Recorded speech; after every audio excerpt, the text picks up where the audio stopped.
തന്റെ തിമിലയിലെ പ്രഹരങ്ങൾ പലരുടെയും മുഖത്തുള്ള അടിയാണെന്ന് പറഞ്ഞ പെരിങ്ങോട് ചന്ദ്രന് ശ്രീ ഗുരുവായൂരപ്പന് പുരസ്കാരം ലഭിക്കുന്നത് കാലം കാത്തുവെച്ച നിയോഗം.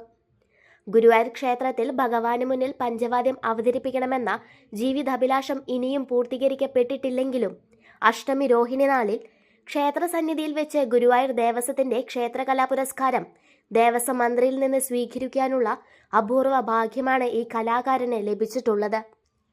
ജാതിയുടെ പേരിൽ മാറ്റി നിർത്തപ്പെടുകയും തിരിച്ചയക്കപ്പെടുകയും ചെയ്ത ഒട്ടേറെ അനുഭവങ്ങൾ ഈ അതുല്യ കലാകാരനുണ്ട്. നിറകണ്ണുകളോടെയാണ് പലയിടത്തു നിന്നും ഇദ്ദേഹം തിരിച്ചു പോന്നിട്ടുള്ളത്. ജാതിയുടെ പേരിൽ താൻ നേരിട്ട അവഗണനകൾ പലപ്പോഴും ചന്ദ്രൻ തുറന്നു പറഞ്ഞിരുന്നു. പട്ടികജാതിക്കാരൻ എന്ന നിലയ്ക്ക് ക്ഷേത്രത്തിന്റെ മതിലകത്ത് കൊട്ടാൻ സാധിച്ചിട്ടില്ല. ജീവിതത്തിൽ മരിക്കുന്നതിന് മുന്നേ എന്തെങ്കിലും ഈ തിമില കൊണ്ട് പഞ്ചവാദ്യം ഭഗവാന്റെ തിരുനടയിൽ കൊട്ടാനുള്ള ഭാഗ്യം ഉണ്ടാവും എന്നാണ് വളരെയധികം പ്രതീക്ഷിക്കുന്നത്.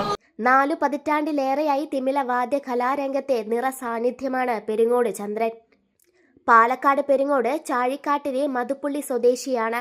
2020-21 കേരള സംഗീത നാടക അക്കാദമി അവാർഡ്, കേരള കലാമണ്ഡലം കൽപ്പിത സർവകലാശാല അവാർഡ്, 2003 അംബേദ്കർ അവാർഡ് ഉൾപ്പെടെ നിരവധി പുരസ്കാരങ്ങളും കേന്ദ്ര സർക്കാരിന്റെ സാംസ്കാരിക സ്കോളർഷിപ്പും ലഭിച്ചിട്ടുണ്ട്.